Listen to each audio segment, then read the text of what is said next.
नमस्कार विद्यार्थी मित्रों, मैं पवन सर। कक्षा 12 अर्थशास्त्र विषय पाठ 6 बेरोजगारी।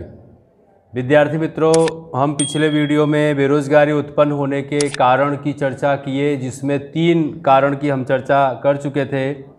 नंबर 1 जनसंख्या वृद्धि का ऊंचा दर, नंबर 2 रोजगार के अवसरों में मंद बढ़ोतरी और नंबर 3 बचत एवं पूंजी निवेश का नीचा दर।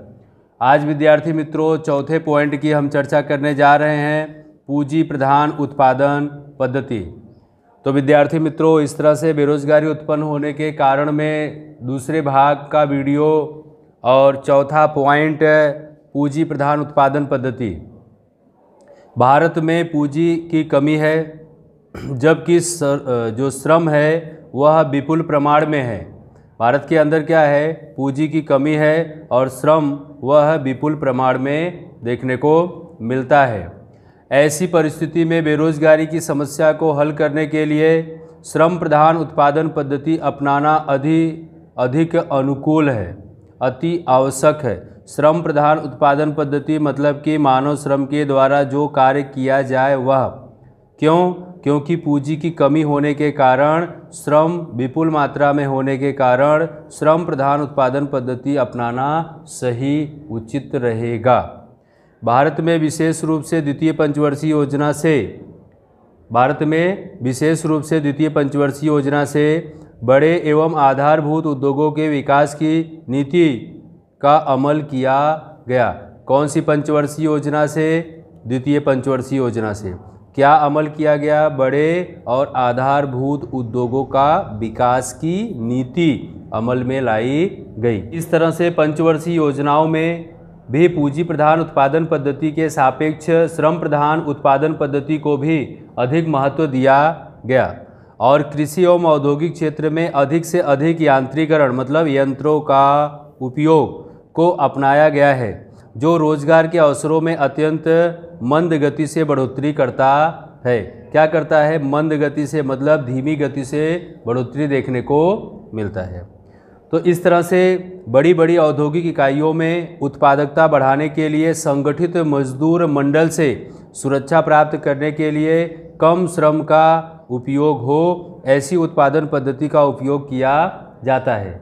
ठीक है, कौन सी उत्पादन पद्धति का उपयोग किया जाता है? श्रम का कम उपयोग हो और ऐसी पद्धति का उपयोग होगा। तो फिर इस तरह से इसके अतिरिक्त रेलवे, सिंचाई, रास्ते, निर्माण कार्य, राज्य के अन्य सार्वजनिक क्षेत्रों में पूंजी प्रधान उत्पादन पद्धति का उपयोग बढ़ता जा रहा है। क्यों? क्योंकि आज का जो समय है वह पूंजी प्रधान उत्पादन पद्धति का समय है। लोग यंत्रों का उपयोग अधिक कर रहे हैं, मानव श्रम का कम उपयोग कर रहे हैं, अधिक उत्पादन पे अधिक ध्यान दिया जा रहा है और इस तरह से इसके परिणाम स्वरूप बेरोजगारी की समस्या अत्यंत तीव्र बनती चली जा रही है। क्यों? क्योंकि हम जो पूंजी प्रधान उत्पादन पद्धति का उपयोग कर रहे हैं, इसलिए बेरोजगारी के अभ्यास के लिए रचित वेंकट रमन समिति और भगवती समिति ने भारत में अविवेकपूर्ण ढंग से यंत्रीकरण का उपयोग का विरोध किया है। तो विद्यार्थी मित्रों, जो मैं अब लाइन फिर से रिपीट करने जा रहा हूँ, ये आपके लिए वेरी मोस्ट एमपी लाइन है कि बेरोजगारी के अभ्यास के लिए रचित समिति कौन सी? वेंकट रमन समिति और भगवती समिति भारत में अविवेकपूर्ण ढंग से यंत्रीकरण का उपयोग का विरोध किया। विद्यार्थी मित्रों, अब हम बेरोजगारी उत्पन्न होने के 5वां पॉइंट, व्यावसायिक शिक्षा का नीचा स्तर। मतलब हमारे देश में जो हम बच्चों को शिक्षा दे रहे हैं, जो लोगों को पढ़ा रहे हैं, उसमें व्यावसायिक शिक्षा की जो मात्रा है वह कम देखने को मिलती है। तो भारत में शिक्षित बेरोजगारी के प्रमाण के लिए क्षतियुक्त शिक्षा प्रणाली विशेष रूप से जिम्मेदार है। क्षतियुक्त मतलब कि जो नुकसानदायक शिक्षा प्रणाली है। आप 12वीं पढ़ रहे हो, आप शिक्षा प्राप्त कर रहे हो, ठीक है, लेकिन आप इसको पढ़ने के बाद कोई व्यवसाय कर सको, कोई काम कर सको, स्वरोजगार खोल सको, ऐसा नहीं है। तो हमारे बीच में, हमारे अभ्यासक्रम में ऐसा तालीम, प्रशिक्षण वाली भी शिक्षा होनी चाहिए, जिसे हम सीख कर समाज में जाएं, मार्केट में जाएं तो कुछ अपने दम पर हम काम कर सकें। देश में प्रत्येक क्षेत्र में बदलती कार्य प्रणाली के अनुरूप अपने आप को ढाल सके, ऐसे श्रमिकों को तैयार करने में वर्तमान शिक्षा प्रणाली संपूर्ण रूप से सफल नहीं हुई है। इसलिए आर्थिक विकास के दर को ऊपर ले जाने के उद्देश्य से उद्योग, कृषि एवं अन्य क्षेत्रों में नई टेक्नोलॉजी और यांत्रिकरण को अपनाया गया है। किसको अपनाया गया है? नई टेक्नोलॉजी और यंत्रों का उपयोग किया गया है, ताकि जो शिक्षा प्रणाली है उसे हम क्या कर सके और ऊपर ले जा सके। तो इस तरह से वर्तमान शिक्षा प्रणाली व्यक्ति के मानसिक और शारीरिक रूप से तैयार करने में बिल्कुल निष्फल रहा है। मतलब आप जो पढ़ते हो उससे क्या है कि आप सिर्फ शिक्षित गिने जाते हो, आप स्वरोजगार कर सकते नहीं हो। स्वरोजगार प्राप्त करने के लिए, खोलने के लिए, स्वरोजगार में आपको तैयार होने के लिए खुद कुछ सीखने की ज़रूरत पड़ती है। तो इस तरह से विद्यार्थी मित्रों, हमारे देश की जो शिक्षा प्रणाली है वह कैसी है? क्षति युक्त है। उसका जो स्तर है वो कैसा है? नीचा है। इसलिए इस पद्धति के अनुरूप टेक्नोलॉजी का ज्ञान रखने वाले तालीम प्राप्त श्रमिकों की आवश्यकता है, और इसके विपरीत स्थिति वर्तमान शिक्षा प्रणाली में देखने को मिलती है, और परिणाम स्वरूप ऐसे कुशल श्रमिक उपलब्ध नहीं हैं कि जो शैक्षणिक स्तर पर व्यावसायिक दृष्टि को अपना सके, वो अपना नहीं पा रहे हैं। ये परेशानी यहाँ पे देखने को मिल रही है।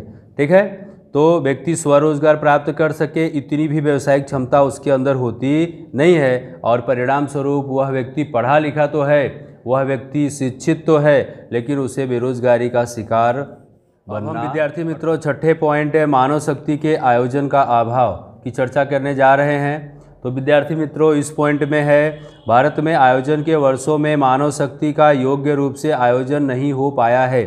मानव शक्ति का योग्य रूप से आयोजन नहीं हो पाया है।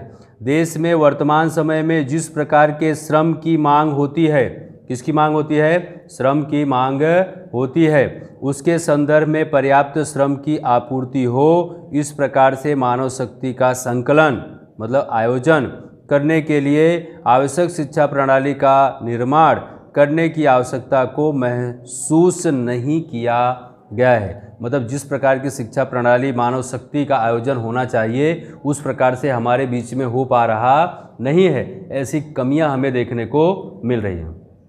देश के आर्थिक विकास में कितना और किस प्रकार के मानव श्रम की आवश्यकता है? देश के आर्थिक विकास में कितना और किस प्रकार के मानव श्रम की आवश्यकता है, इसका निश्चित अंदाज लगाए बिना शिक्षा का व्याप क्या हो रहा है? बढ़ाया जा रहा है।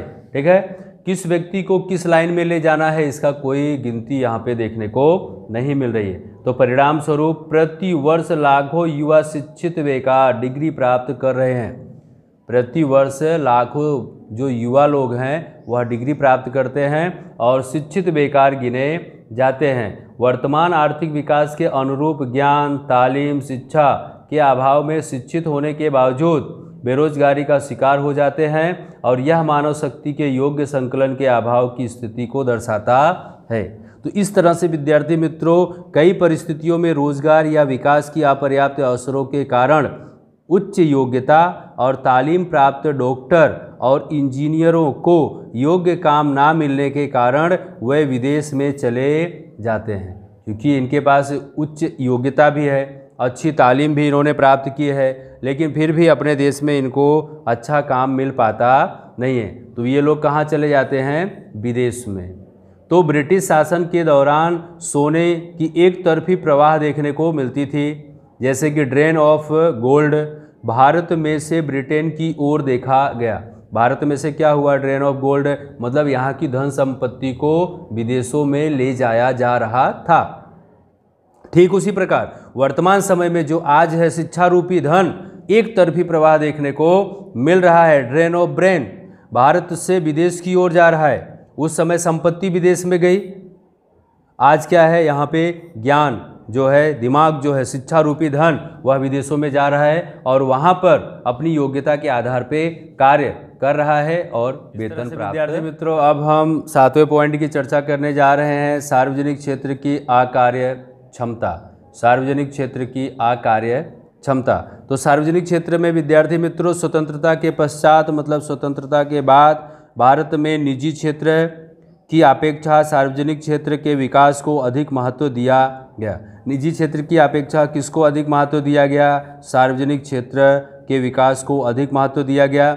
इसलिए सार्वजनिक क्षेत्र की इकाइयों की संख्या और उसमें होने वाले पूंजी निवेश में असाधारण बढ़ोतरी देखने को मिली। मतलब सार्वजनिक क्षेत्र की इकाइयां भी बढ़ी और उनकी संख्या, उसमें पूंजी निवेश करने वाले लोग भी बढ़े। सार्वजनिक क्षेत्र में रोजगार के सृजन का जो लक्ष्य रखा था, उस प्रकार की रोजगारी के अवसरों का सृजन करने में सार्वजनिक क्षेत्र अपनी कमजोर कार्यक्षमता के कारण सफल नहीं हो पाया, क्योंकि उसका जो कार्यक्षमता था कैसा था? कमजोर था। इसलिए तो विद्यार्थी मित्रों निजी क्षेत्र में रोजगार के अवसरों का सृजन करने की क्षमता विशेष, किंतु सार्वजनिक क्षेत्र को प्राथमिकता देने के उद्देश्य से निजी क्षेत्र पर अंकुश लगा दिया गया, उस पर नियंत्रण लगा दिया गया, उसके लाइसेंस आयात निर्यात की प्रक्रिया कठिन कर दी गई और निजी क्षेत्र के विकास की प्रति घोर उपेक्षा की गई, और जिससे रोजगार के अवसरों का पर्याप्त प्रमाण में सृजन नहीं हो पाया और बेरोजगारी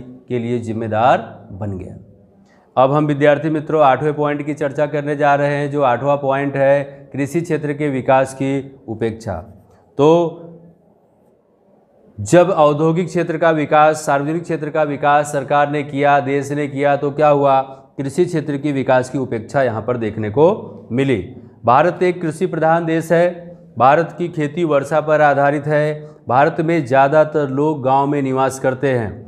यह जनसंख्या रोजगार के लिए कृषि क्षेत्र पर ही आधार रहती है, क्योंकि जो लोग गांव में निवास करते हैं वो किस पर निर्भर रहेंगे? खेती पर। ठीक है, और खेती में हमेशा हमें रोजगार मिलता नहीं है। तो कृषि क्षेत्र में अधिक रोजगार के अवसर का सृजन हो सके, इसलिए क्या है? आयोजन अनिवार्य होना चाहिए, लेकिन ऐसा आयोजन अनिवार्य हो पाया नहीं। भारत की आर्थिक विकास नीति में कृषि क्षेत्र की अपेक्षा अन्य क्षेत्रों पर क्या हुआ? अधिक ध्यान दिया गया। जो विकास नीति थी वह कृषि क्षेत्र की अपेक्षा किस पर? अन्य क्षेत्रों पर अधिक ध्यान, औद्योगिक क्षेत्रों पर अधिक ध्यान देने के कारण कृषि क्षेत्र का उपेक्षा यहाँ पर देखने को मिला, जिससे परिणाम स्वरूप कृषि क्षेत्र को अपेक्षाकृत कम महत्व मिलने से कृषि क्षेत्र का अपेक्षित विकास नहीं हो पाया। मतलब जितनी अपेक्षा की गई थी उतना विकास नहीं हो पाया। तो सीधी सी बात है, जिस पर हम ध्यान नहीं देंगे तो उसका विकास कैसे होगा? जिससे कृषि क्षेत्र में लगे हुए श्रमिकों को पूर्ण समय के लिए रोजगार उपलब्ध हो सके, ऐसा कोई ठोस आयोजन किया नहीं जा सका। मतलब क्या है कि कृषि क्षेत्र में लोगों को, श्रमिकों को रोजगार पूरा समय के लिए मिले, ऐसा कोई आयोजन हो पाया नहीं। कृषि क्षेत्र में हुई हरित क्रांति का लाभ भी देश में पंजाब और हरियाणा जैसे कुछ राज्य को ही प्राप्त हुआ। सभी राज्यों को यह हरित क्रांति का लाभ भी नहीं मिला। अब जिन राज्यों को हरित क्रांति का लाभ मिला, उन राज्यों में फसल का उत्पादन अधिक हुआ, वहाँ के लोगों को रोजगार मिला। बाकी राज्यों को यह लाभ ना मिल पाने के कारण वहाँ पर रोजगार की जो क्षमता थी वो कम हो गई। इसलिए कृषि क्षेत्र में सार्वत्रिक रोजगार के अवसरों का सृजन नहीं हो पाया। ठीक है, और क्या हुआ? बढ़ती हुई जनसंख्या का कृषि क्षेत्र पर बोझ बनना, अपर्याप्त सिंचाई की सुविधा, मतलब सिंचाई की सुविधा ना हो पाना, ठीक है, अनिश्चित एवं अपर्याप्त वर्षा तथा कृषि क्षेत्र में रहे अन्य जोखिम के कारण भारत में कृषि क्षेत्र का अपेक्षित विकास नहीं हो पाया, जिसके साथ ही ग्रामीण विस्तारों में कृषि के अलावा अन्य कोई विकास मर्यादित रहा नहीं, और विशेष तौर पर कृषि क्षेत्र पर आधारित ग्रामीण युवकों को मौसमी और प्रचंड बेकारी का सामना करना पड़ा, और जिस कारण से बेकारी व्यापक बनती चली गई। इस तरह से विद्यार्थी मित्रों अब हम 9वें पॉइंट की चर्चा करने जा रहे हैं, जो है श्रम की मर्यादित गतिशीलता। कई परिस्थिति में श्रम की मर्यादित गतिशीलता के कारण भी बेरोजगारी की समस्या का सृजन होता है। भारत में कई बार सामाजिक परिबल, पारिवारिक संबंध, भाषा, धर्म, रीति रिवाज, संस्कृति, जानकारी का अभाव वाहन व्यवहार की अपर्याप्त सुविधा तथा आवास की समस्या जैसे अनेक कारणों से श्रम की गतिशीलता में अवरोध पैदा होता है, जिसके कारण बेरोजगारी की समस्या में और वृद्धि देखने को मिलती है। अब उसके साथ में उसका मुख्य कारण यह है कि एक तो उच्च शिक्षा प्राप्त लोग गांव में पिछड़े एवं दूर विस्तारों में काम करने के लिए बावजूद वहां जाना पसंद नहीं करते, लोग उनको जाने नहीं देते हैं। कुछ सामाजिक कारण, पारिवारिक संबंध के कारण उन्हें जाने को नहीं मिलती। ऐसी परिस्थिति में वो बेरोजगार रहना पसंद करते हैं और ज़्यादातर ऐसे व्यक्ति शहरों में ही काम मिले उसे के आग्रही होते हैं कि मैं तो गांव में काम नहीं करूंगा, भले मैं पढ़ा लिखा हूँ, मेरे पढ़े लिखे होने का क्या मतलब, अगर मुझे मजदूरों के साथ ही काम करना पड़े तो मुझे तो क्या है कि शहर में जाना है, शहर में काम करना है। इसलिए ये सारी समस्याओं का सामना करना पड़ता है और देखना पड़ता है। तो ये लोग क्या है कि शहर में नहीं जा पाते हैं। और जब व्यक्ति शहर में जो पढ़ा लिखा नहीं है, कम पढ़ा लिखा है, वो व्यक्ति अगर शहर में जाता है तो उसकी जो भाषा शैली है शहर के लोगों से नहीं मिलती है। जो धर्म है, रीति रिवाज है, संस्कृति, जानकारी, व्यवहार, इससे वह मतलब परिचित नहीं होता, जिस कारण से वह वापस अपने गांव में चला आता है और बेकार का बेकार ही बना रहता है। इस तरह से विद्यार्थी मित्रों, बेरोजगारी उत्पन्न होने के कारण के लास्ट पॉइंट 10वां, अपर्याप्त आंतरिक ढांचागत सुविधा की हम चर्चा करने जा रहे हैं। ग्रामीण विस्तारों में अपर्याप्त आंतरिक ढांचागत सुविधा भी बेरोजगारी की समस्या का प्रमुख कारण है। गांव में अपर्याप्त वाहन व्यवहार की सुविधाजनक पक्के रास्तों की कमी, शिक्षा, आरोग्य और बिजली की अपर्याप्त सुविधा के कारण ग्रामीण विस्तारों में रोजगार के पर्याप्त अवसरों का सृजन नहीं हो पाता है, जिस कारण से यहाँ पे बेरोजगारी की और समस्या देखने को मिलती है। और इसके साथ साथ ही क्या है कि जैसे कि ग्रामीण क्षेत्र में उद्योगों के लिए सस्ते दर पर श्रमिक, कृषि क्षेत्र के साथ जुड़े उद्योगों का कच्चा माल आसानी से उपलब्ध करवाया जा सकता है, किंतु औद्योगिक क्षेत्रों को सतत और पर्याप्त बिजली की सुविधा का अभाव मतलब कमी होने के कारण लोग ग्रामीण विस्तारों में उद्योगों की स्थापना करने के लिए तैयार होते नहीं हैं। और जिस कारण से क्या होता है, परिणाम स्वरूप क्या होता है, रोजगार के नए अवसरों का सृजन ना हो पाने के कारण बेरोजगारी अस्तित्व में आती है। भारत में राष्ट्रीय रोजगार नीति का अभाव, औद्योगिक क्षेत्र को प्रोत्साहन मिले ऐसे वातावरण का अभाव, प्राकृतिक संसाधन का अपर्याप्त उपयोग भी बेरोजगारी की समस्या में बढ़ोतरी करने के लिए जिम्मेदार माना गया है। विद्यार्थी मित्रों, इस तरह से इस पाठ के अंदर जो भी हमने बेरोजगारी उत्पन्न होने के कारण देखे वो कुल 10 कारण थे। मैं एक बार फिर से आपको 10 के 10 कारण के मुद्दे बता देना चाहता हूँ। नंबर 1, जनसंख्या वृद्धि का ऊंचा दर। नंबर 2, रोजगार के अवसरों में मंद बढ़ोतरी।